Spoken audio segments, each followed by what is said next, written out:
over to the Creative Experience. Today, I guess, is going to be Gego. Tell us a little bit about yourself. Well, my name is Gego. I run a streetwear brand named Heist. Pretty much it started like a couple months ago, really. Okay. So, like, what was your inspiration? Why'd you start? Well, I've always been like a creative, and I've always like been painting, and I actually started off painting on shirts, and I was just like handing them off to like my friends and stuff. And a lot of my friends were like, yo, like these are actually really dope. So I started like actually heat pressing and like doing the research and learning to like do Photoshop and a bunch of other programs and shit. Okay, so like what routes have you taken in like clothing production? Like what different, like DDG, screen printing, like? So I started off on heat pressing, on just doing like heat transfer vinyl, and then I switched over to screen printing, and I just taught myself how to do that, really. Okay, so like what would you say your process is when you like go in the studio and you're just gonna make some stuff, like? So my process starts off with music. So I usually throw on something like Kanye West or Smino, and I just kind of get in the vibe. And then I start drawing, doodling, just kind of like going with the flow of things. And then when I see a design that like I really like, or I think other people really like, then I cut it out or I turn it into a screen, and I just go from there. My most terrible day screen printing was my second time screen printing. And I was clearing off the screens with a spoon, and I was trying to get it back in the jar, and not even realize I'm doing this flicking motion, and all the fucking ink is getting on all the hoodies. Yeah. I lost about like 4 hoodies in that one day. That's like, so I can't even pinpoint. Oh no, yeah I can. My worst day screen printing was like, like in high school we used to like produce shirts like all the time. Like that's how I started. Like with all of like the art shit. Me and my friend Max, Sky, and Cameron, we used to just like screen print and like sell all the t-shirts to people that So I remember we made these screens. They were like pretty cool screens. Like I made a father screen, and I made this one that had my friend Max's face on it. And I remember those were my favorite screens. I printed like 10 shirts this day, and I put them in my trunk, bro. Oh. Never put a screen in your trunk ever in your life. Please, if you want it still, like if you want it. I drove 10 minutes and there was a hole like the size of my foot in the screen. I was like, yo, like I just bought, it was like one of like the steel frame screens too, so I just spent a little pretty penny on it too. I was like, and you can't reframe, you cannot, like I know how to like re-soak screens and shit. You cannot do that to a metal frame, like at all. So it's like, if you destroy it, you're done and you wasted your money. So it's like, I feel like that was my worst day. I think another really bad experience screen printing was I did a couple shirts and they weren't completely dry yet. They were still pretty wet, and I put them under the heat press to cure them, and they were still really wet. So I got all that ink on the bottom of my heat press. Bruh, okay, here I got a story kind of like that for you. Okay, so my time at Xavier University of Louisiana, I was like kind of like a printmaking, cause my major was art, but they didn't have fucking concentrations. Like Xavier University is not for art students. So it's like, I basically like I was doing printmaking and shit. So I'd be in the printmaking class like every day for like 4 hours, like block period, and then I'd go in there like afterwards, right? Yeah. So I'd be fucking just like, I can't see. I've been doing this all day, like literally. So I'd be in there like late as shit. And I remember like they have like the like multi-screen, like when you like spin it and then you put the thing down. I remember I was like just like I was just in the motion. I was just like flooding screens, putting them down. I remember I just like printed on top of the wood twice. Like I was just going through, just printing on the wood. I was like, I need to leave. I was like, I need to go. Like, nah. Yeah. I've been well, the last thing I screen printed was those pants. Like, I sent you that picture of those pants. That was like the last thing. Like, I don't screen print like very often because it's like tedious and I have to do my room with carpet. It is dumb tedious.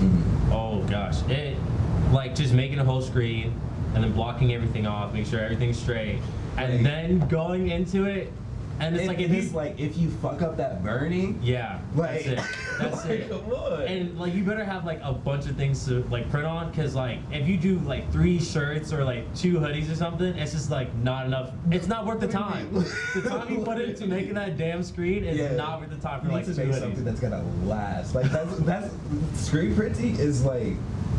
It's like the film photography of like like producing clothing. It's like fuck this, but it's like I love it. I don't know, bro. It's like a love-hate. I feel like when it comes to finally getting that finished product and like seeing it's like, damn, like this shit is hot. Yeah, exactly. Because it's like that's what you chase when you're making those damn screens. And you won't get like DTG,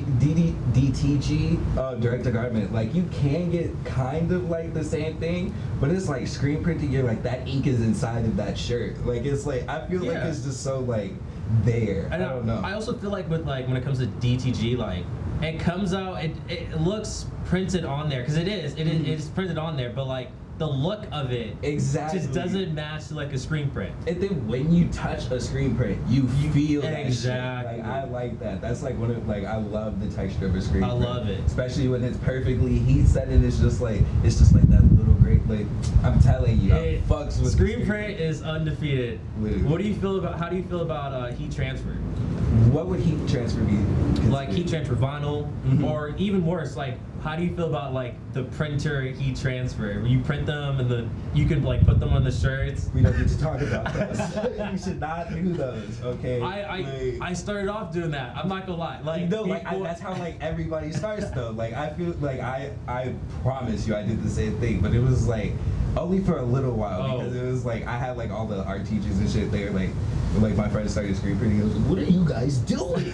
Like I was like I'm gonna put this piece of paper inside of like a printer. Yeah, like and then I did 3 shirts and I was like it's over. It's capped. Yeah. We're not doing this no more. Bro, literally. We're not. If it vinyl, like I don't know really much about vinyl, but like every time I like think about vinyl, I think about like Cricket moms and stuff. Like my mother. Like, don't sleep on that, bro. No, I'm not. Like that's my thing. Like I know that the power that it holds, but I don't know the power because like she be making some crazy shit with a Cricket machine. Like, yeah.